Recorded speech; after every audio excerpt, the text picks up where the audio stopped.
الحمد لله رب العالمين والصلاة والسلام على سيد الأنبياء والمرسلين محمد وعلى آله وأصحابه أجمعين أما بعد فقال النبي صلى الله عليه وسلم استنزهوا من البول فإن عامة عذاب القبر منه او کما قال النبی صلی اللہ علیہ وسلم۔ میرے محترم بزرگوں اور دینی بھائیوں، تمام محدثین کرام، ائمہ کرام کا، علماء دین کا اس بات کے اوپر اتفاق ہے کہ عذاب قبر برحق ہے۔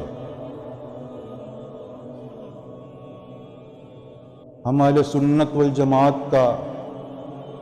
یہ عقیدہ ہے، اور گمراہ فرقے کے علاوہ کسی نے عذاب قبر کا انکار نہیں کیا ہے۔ ایک فرقہ ہے فرقہ معتزلہ، صرف اس فرقے نے عذاب قبر کا انکار کیا، ورنہ جتنے محدثین ہیں، صحابہ کرام ہیں، علماء کرام ہیں، ائمہ کرام ہیں، حضرت امام ابو حنیفہ رحمۃ اللہ علیہ، حضرت امام مالک رحمۃ اللہ علیہ، حضرت امام شافعی رحمۃ اللہ علیہ، حضرت امام احمد بن حنبل رحمۃ اللہ علیہ،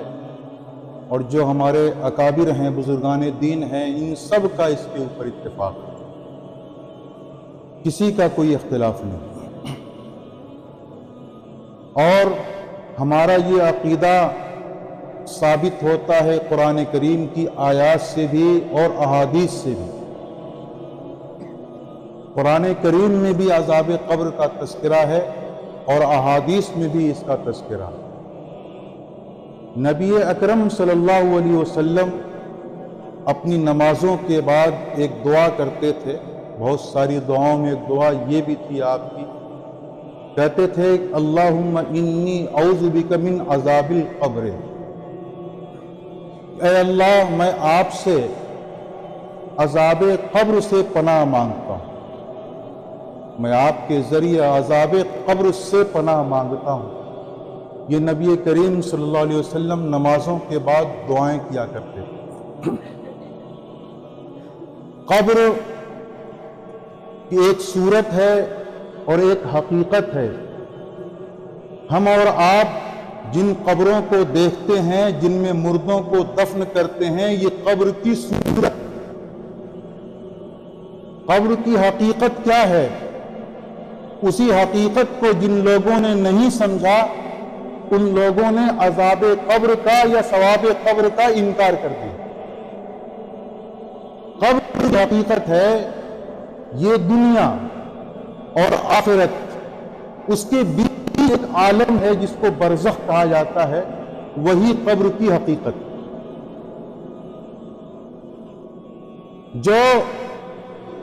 جس میں ہم مردے کو دفن کرتے ہیں، 2 گز کی جو قبر ہوتی ہے، تو یہ صورت قبر ہے، قبر کی صورت ہے۔ قبر کی حقیقت تو دنیا اور آخرت کے بیچ میں ایک زمانہ ہے، ایک عالم ہے جس کو برزخ کہا جاتا ہے، وہ قبر ہے۔ اور اسی قبر میں، اسی برزخ میں عذاب اور ثواب ہوتا ہے،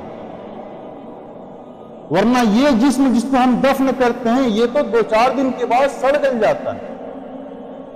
اس کو کیا عذاب ہوگا، اس کو کیا ثواب ہوگا، یہ بدن تو سڑ گل کے ختم ہو جاتا ہے۔ ہمارا ایک جسم عالم برزخ میں تیار پڑا ہے، ہماری روح جب یہاں سے نکلتی ہے تو وہاں پہنچتی ہے،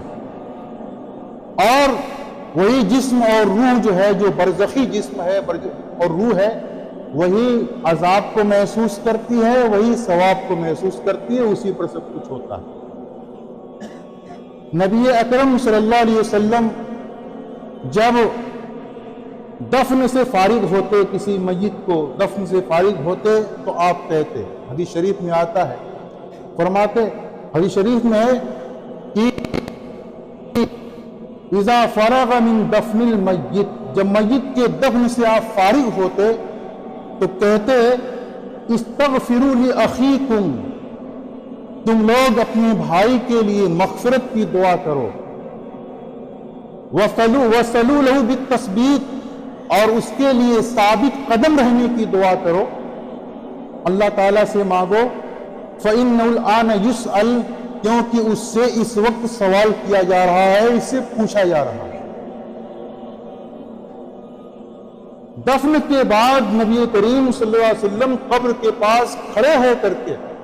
اس میت کے لیے دعا کرتے۔ اب تو ہم میں سے بہت سارے لوگ ایسے ہیں ان کے پاس موقع ہی نہیں ہوتا ہے، اتنے بیزی ہو گئے، مصروف اور مشغول ہو گئے، جنازے کی نماز پڑھتے ہیں اور پڑھنے کے بعد چل دیتے ہیں۔ بیزی ہے نا، بہت زیادہ دنیا کمانا ہے، دنیا اکٹھا کرنا ہے، فرصت نہیں ہے، ٹرین چھوٹ رہی ہوتی ہے، جہاز چھوٹ رہا ہوتا ہے، لوگ چل دیتے ہیں۔ جبکہ جنازہ پڑھنے پر جو ثواب ملتا ہے اتنا ہی ثواب مٹی دینے پر ملتا ہے، اور یہ بھی نہیں مٹی دے کے آدمی فوراً چلا آئے، نہیں، بلکہ دفن سے فراغت تک رہنا چاہیے، جیسا کہ حدیث شریف سے ثابت ہوتا ہے، اور میت کے لیے دعا کرنی چاہیے۔ تو حضور نے کہا استغفروا لاخیکم، آج اعلان ہوتا ہے نا کہ فاتحہ پڑھو، حضور نے بھی کہا استغفروا لاخیکم، حضور نے فاتحہ پڑھو نہیں کہا، حضور نے کہا استغفروا لاخیکم، تم لوگ اپنے بھائی کے لیے مغفرت کی دعا کرو۔ میں یہ سمجھتا ہوں کہ اگر فاتحہ پڑھو کے بجائے یہ کہہ دیا جائے کہ دعائے مغفرت کیجئے تو حدیث شریف کے مطابق ہو جائے گا، اس مطابقت پہ بھی اللہ تعالیٰ ثواب دے۔ استغفروا لاخیکم، اپنے بھائی کے لیے استغفار کرو، اپنے بھائی کے لیے دعائے مغفرت کرو۔ یہ نہیں ہے کہ فاتحہ پڑھنے میں اس میں دونوں میں فرق ہے، نہیں، یہ ہمارے رواج چل رہا ہے، اور فاتحہ پڑھو کا مطلب وہی ہوتا ہے، لیکن الفاظ کے اعتبار سے بھی ساتھ ہو جائے گا۔ دیکھا جائے اگر کہ حضور نے کہا عربی میں استغفروا، اور اس کا معنی ہے اردو میں دعائے مغفرت کرنا، مغفرت طلب کرنا، دعائے مغفرت کرو۔ بہرحال میں یہ بتا رہا کہ قبر کے اندر عذاب ہوتا ہے، اور بندہ مومن ہوتا ہے، نیک ہوتا ہے تو اس کو ثواب ملتا ہے۔ حدیث شریف میں آتا ہے کہ قبر جہنم کے گڈھوں میں سے ایک گڈھا ہے، القبر حفرۃ من حفر النار، آگ کے جہنم کے گڈھوں میں سے ایک گڈھا ہے قبر، یا القبر روضۃ من ریاض الجنہ، قبر جنت کے باغوں میں سے ایک باغ ہے۔ تو یہ قبر نہیں جس کو ہم اور آپ دیکھتے ہیں، قبر سے مراد ہے عالم برزخ، اس دنیا کے ختم ہونے، اس دنیا سے جانے اور آخرت میں پہنچنے سے پہلے کا جو زمانہ ہے اسی کو کہا جاتا ہے قبر حقیقتاً، اور اسی کو کہا جاتا ہے عالم برزخ، وہی برزخ۔ اسی لیے جو لوگ یہ سمجھتے ہیں کہ اگر مردے کو جلا دیا جائے، اس کی راکھ بنا دی جائے تو اس کو نہ عذاب ہوگا نہ ثواب ہوگا، کیونکہ اب تو قبر میں دفن ہی نہیں ہوا، یا جس کو جانور نے کھا لیا، جانور کے پیٹ میں چلا گیا، ہضم ہو گیا، آگ میں جل کر کے راکھ ہو گیا، سمندر میں بہہ گیا، مچھلیاں کھا گئیں، تو وہ تو قبر میں دفن کیا نہیں گیا، تو اس کو نہ عذاب ہونا ہے نہ ثواب ہونا ہے۔ میرے بھائیوں، یہی ہماری غلط فہمی ہے کہ ہم قبر سمجھتے ہیں اس کو جس میں آپ مردے کو دفن کرتے ہیں، یہ قبر ہے، صورت ہے، حقیقت کا نام ہے کس کا؟ عالم برزخ کا۔ اور جو بھی مرتا ہے وہ عالم برزخ میں پہنچتا ہے، یہ کوئی بھی چھوٹ نہیں سکتا ہے عذاب پانے سے اور ثواب پانے سے، چاہے اس کو دفن کیا جائے یا دفن نہ کیا جائے،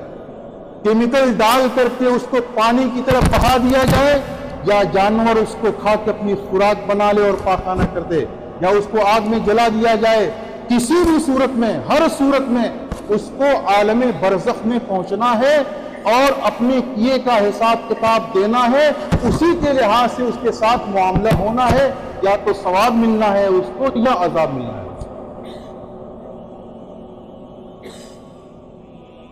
تو قبر کا عذاب تو برحق ہے۔ میں نے حدیث شریف پڑھی، ہم سب کے پیارے آقا جناب محمد رسول اللہ صلی اللہ علیہ وسلم نے ارشاد فرمایا استنزہوا من البول، کہ تم لوگ پیشاب سے بچو، فإن عامۃ عذاب القبر منہ، کیونکہ عام طور سے عذاب قبر اسی کی وجہ سے ہوتا ہے، پیشاب سے نہ بچنے کی وجہ سے ہوتا ہے۔ ہم میں سے کتنے لوگ ایسے ہیں جو ٹھنڈک کے زمانے میں خاص طور سے پیشاب کرتے ہیں، ڈھیلا پتھر یا استنجا نہیں کرتے، پانی سے دھلتے نہیں اس کو، ایسی لنگی میں یا پینٹ میں یا جو بھی پہنے ہوئے ہیں اس میں خشک کر لیتے ہیں۔ کیونکہ ہم لوگ ماڈرن تہذیب کے دل دادا ہیں، یورپین کلچر کو اپنانے کی کوشش کرتے ہیں، اسی میں اپنے آپ کو عزت محسوس کرتے ہیں اور یوں سمجھتے ہیں کہ ہم ترقی کی راہ پر گامزن ہیں۔ جتنا ہم انگریزوں کو فالو کر لیں گے اور یورپین کلچر کو فالو کر لیں گے اتنا ہی ہم ترقی یافتہ تصور کیے جائیں گے، سمجھے جائیں گے۔ اسی لیے دیکھ دیکھ کر کے ان کا لباس اور ان کی اسٹائل، ان کا طرز زندگی، ان کا رہن سہن، چال چلن ہم سب کو بالخصوص نوجوان طبقہ ان سب کو اختیار کرنے کی کوشش کرتا ہے۔ کیوں ذہن میں یہ بیٹھا دیا گیا جب تک انگریز نہیں بنو گے تب تک ترقی نہیں کرو گے، جب تک انگریزوں جیسا اللہ کے دشمنوں جیسا اپنے سر پہ بال نہیں رکھو گے، ویسا اپنا چہرہ نہیں بناؤ گے، ویسا لباس نہیں پہنو گے، ویسا کلچر اختیار نہیں کرو گے، تب تک ترقی نہیں کر سکتے ہو۔ وہ لوگ جو اوج ثریا پر پہنچے ہوئے ہیں تو اس لیے کہ وہ پیشاب کر کے دھلتے نہیں، پاخانہ کر کے دھلتے نہیں، صفائی نہیں کرتے، گندے رہتے ہیں، اس بنا پر انہوں نے ترقی کی ہے۔ جب یہ بات ذہن میں بیٹھ جائے گی تو ہم کیوں نہ ان کا فالو کریں۔ میرے بھائیوں، ہمارے اکابر کو، ہمارے بزرگوں کو، صحابہ کرام کو جو عزت ملی وہ اسلام کی وجہ سے ملی۔ ان کا جو روب و دبدبہ تھا اقوام عالم پر وہ اسلام کی وجہ سے، ان کے کپڑوں کی وجہ سے نہیں تھا،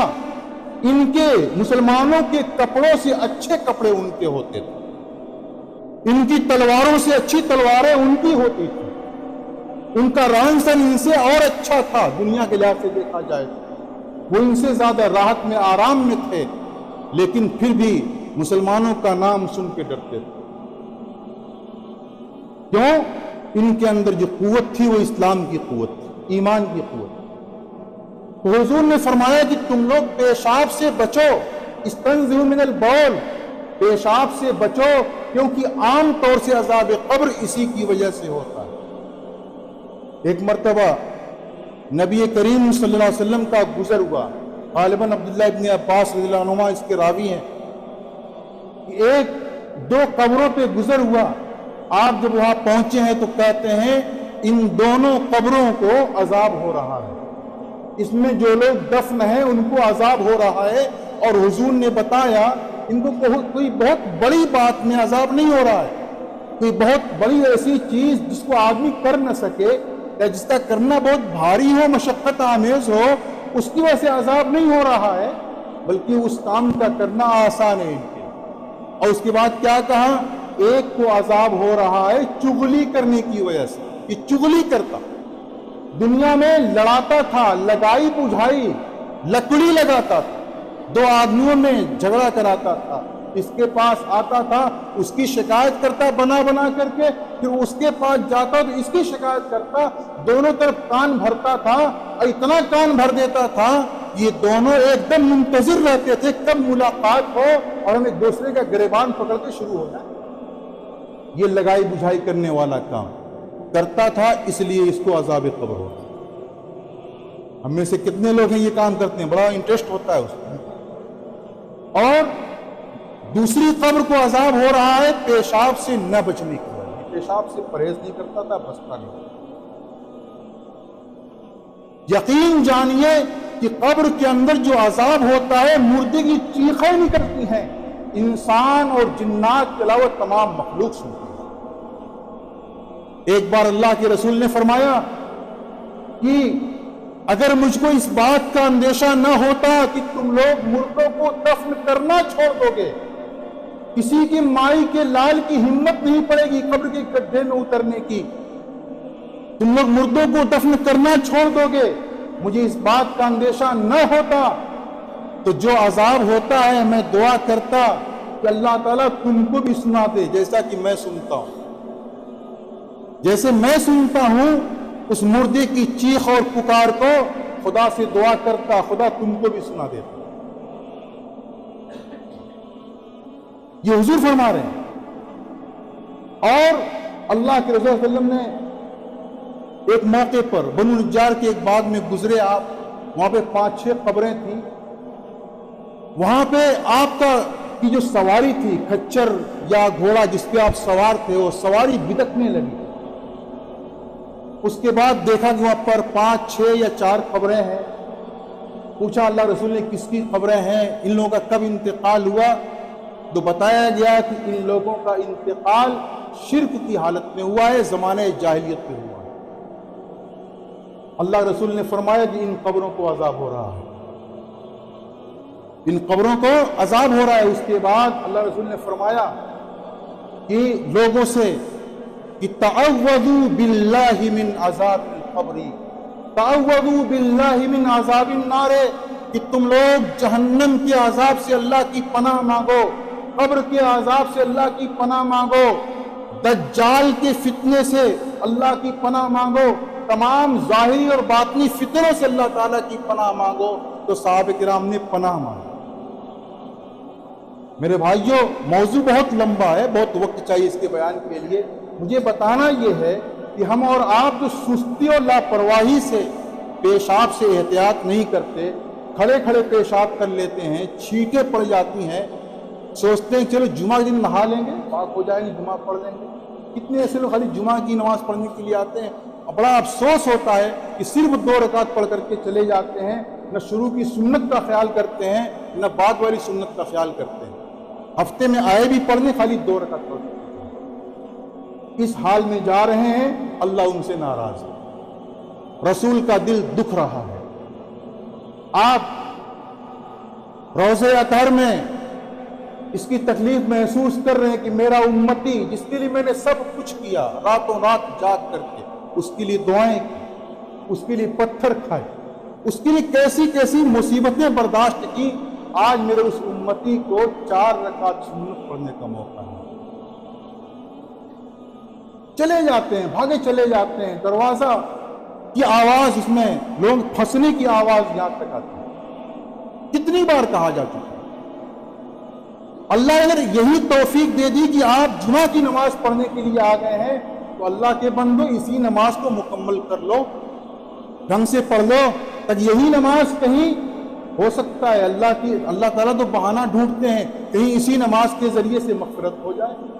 عذاب سے بچ جائیں، اللہ کے ہاں تو بہانہ ہے، لیکن اس کو بھی ہم صحیح سے نہیں کرتے۔ تو اس لیے اس بات پہ دھیان دینے کی ضرورت ہے کہ ہم اپنے آپ کو صاف ستھرا رکھیں۔ طہارت، صفائی ستھرائی یہ شطر ایمان ہے، ایمان کا جز ہے،